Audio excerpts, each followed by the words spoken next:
Bonjour à tous, bonjour à toutes, un nouveau numéro d'Entrepreneur à la Une. Je suis ravi parce qu'aujourd'hui on va parler d'un sujet, alors je sais que ça vous passionne. On parle blockchain, on parle IA, on parle logistique et celui qui est à la une avec moi aujourd'hui c'est Frédéric Goujon. Frédéric Goujon, c'est le patron de Communify et de Neurochain. Bonjour Frédéric. Bonjour Olivier. Merci d'être sur le plateau. Je dois te confesser tout de suite, je suis un peu nul dans ces domaines. J'ai regardé, ça m'intéresse et je sais où on va, mais qu'est-ce que font ces sociétés? Alors en fait Olivier, on a deux sociétés. La Ouais. première c'est Neurochain qui est une blockchain qui va nous servir à faire du stockage de confiance de l'information. Et D'accord. une deuxième société qui s'appelle Communify qui est une plateforme de traçabilité qui va utiliser l'intelligence artificielle. Ok, alors, pour le quinquas que je suis, quand on met dans la même phrase blockchain et IA, est-ce que tu peux comprendre que ça fait un peu peur? Je suis convaincu. Ça fait un peu peur. Oui, tout à fait. Il faut avoir peur? Non, parce qu'en fait, c'est des choses très simples à expliquer et à comprendre en fin de compte, parce que c'est des technologies dont on utilise déjà les fonctionnalités au quotidien. J'utilise ces technologies. Exactement, Ah oui? exactement. Déjà, il y a un concept de distribution de l'information. Ok. Je vais te donner l'exemple avec l'heure. Aujourd'hui, quand on est sur ce tournage, il est 12h13. Ouais, tout à fait. Tu as vérifié parce que tu as l'information à portée de main. Ah oui, absolument. Donc, je ne peux pas te mentir C'est vrai. et te faire croire qu'il est 17h, ça ne marchera pas. Oui, c'est vrai. Tu as l'heure sur ta tablette, tu l'as sur des ordinateurs, des pendules. Donc, tu pourras très simplement vérifier si C'est je vrai. te raconte la vérité ou des informations fausses. Donc ça, c'est un concept. distribution de l'information. Exactement, Ok. l'information distribuée. Maintenant, l'information chaînée. Aujourd'hui, tu as un compte en banque. Ouais, Tu peux imprimer tous tes relevés de 2023 sur du Ouais. papier ouais. et tu vas avoir des montants qui vont se reporter d'un mois à l'autre.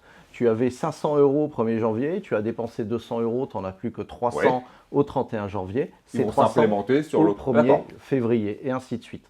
Maintenant, si tu modifies une information sur ton relevé du mois de janvier, Ouais. eh ben, tout le reste ne sera plus cohérent. Tu auras des Ah oui. différences sur les totaux de tes fins de bulletins de banque. D'accord. Donc ça, c'est vraiment le chaînage de l'information. Et donc toi, tu utilises tout ça. Exactement. Alors en fait, on va le dire, Frédéric, et c'est un passionné. C'est un passionné de traçabilité. C'est même ton créneau.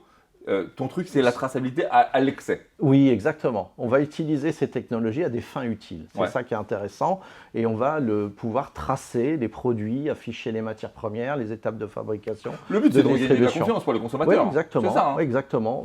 Mettre dans un stockage de confiance toute l'histoire du produit qu'on veut acheter. Bon, alors j'ai vu, tu as été très gentil, tu as pensé à mon grand âge, tu m'as amené un très beau sérum, double sérum.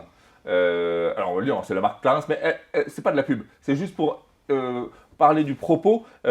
Et là-dessus, en fait, avec ce petit QR code, c'est ce que tu me disais, on peut voir précisément ce qu'il y a dedans.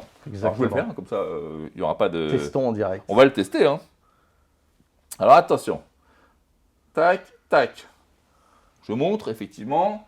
On va arriver sur le site du produit, donc je le montre. Alors qu'est-ce que ça nous... Ah, donc on sait que c'est un sérum anti-âge, je te remercie, encore une fois. Et on va voir que par exemple, dedans, ben là par exemple, alors je vais le montrer, hein, on a de la Kalanchoe officinale qui a été prélevée à Madagascar. Voilà, ça c'est la plante qui constitue ce produit. Exactement. C'est cette plante précisément qui est utilisée dans ce produit. Donc je sais ce que j'achète. Exactement, et de façon précise. Si tu scannes un autre produit, peut-être que la plante ne va pas venir du même endroit, ne va pas avoir les mêmes caractéristiques, tu sauras vraiment de quoi est composé le produit que tu as entre les mains. Oui, et puis il y a quelque part quelque chose d'un peu terroir. Parlons de cette marque Clarins. Si on suit leurs produits, eux, on sait qu'ils sont attachés à avoir une production locale. Exactement. Ils ont deux domaines en fait. Ça, c'est très intéressant Ouais. pour le consommateur. Clarins a ses Des champs, propres hein, donc des il y a des champs domaines où de- ils font pousser leurs propres plantes, Excellent. dont un nouveau qui vient d'ouvrir près de Nîmes. D'accord. Et en fait, ça permet d'informer le consommateur de façon très précise sur les plantes qui sont utilisées dans le produit, d'où elles viennent. Et ça, c'est très intéressant pour la transparence. On consomme intelligemment. Et si je dis que quelque part, par le biais de ces sociétés, tu es quelque part un peu un tiers de confiance pour le Digital, consommateur. exactement, C'est ça, hein. un tiers de confiance digitale qui va permettre, via nos technologies, d'afficher toutes ces informations pour le consommateur. Alors là, on parle cosmétique, mais en fait, on peut penser que ça peut s'appliquer à n'importe quoi. Exactement, l'alimentation, Du camembert, le du- luxe, des montres, la joaillerie. On peut effectivement apporter ces technologies et cette transparence à n'importe quel secteur d'activité. Donc vous êtes industriel. Si vous voulez avoir les services de Frédéric, eh bien, on va vous mettre toutes les informations autour de cette vidéo. On en parlerait. Alors, tu as écrit 2 bouquins d'ailleurs, je crois. Tu es passionné? Vas-y. Exactement, Alors, 2 s'il te plaît. bouquins. Alors, je vais en dire un. Je l'ai noté. Les blockchains de la théorie à la pratique, de l'idée à l'implémentation. Eh ben, c'est exactement ce qu'on fait. On part des idées et on implémente les projets. On est en production depuis 2 ans avec Clarins.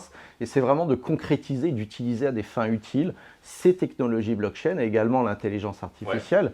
Dans la plateforme, on va utiliser l'IA pour comprendre plein de documents qu'on n'utilise pas forcément aujourd'hui. Et on va, avec l'IA, pouvoir enrichir, donner encore plus d'informations sur tout ce qui se passe, sur l'histoire de ces produits. Voici un homme passionné que nous avons aujourd'hui avec nous. La dernière question, qui est désormais rituelle dans cette interview. Je te demande de réfléchir à quelque chose de culturel, d'artistique, qui te motive, qui te plaise, qui te fasse avancer. Tu as choisi quoi? J'ai choisi un tableau. Alors, en fait, c'est un tableau très particulier parce qu'il est unique. Il a été peint à ma demande. J'ai voulu une partie précise d'un tableau de Klimt. Et en fait, c'est pour faire un parallèle avec ce qu'on fait de notre côté, c'est qu'on fait vraiment du sur-mesure quand on fait des projets. Donc, on comprend le besoin, on va vraiment mettre en place le projet dont nos clients ont besoin. Donc ça, c'est vraiment le côté spécifique. Et la deuxième caractéristique, c'est qu'il a été peint par ma femme. C'est bien, on l'embrasse. Et du coup, on peut faire un petit clin d'œil parce qu'être marié avec un entrepreneur passionné, c'est pas toujours facile. Oui, j'imagine.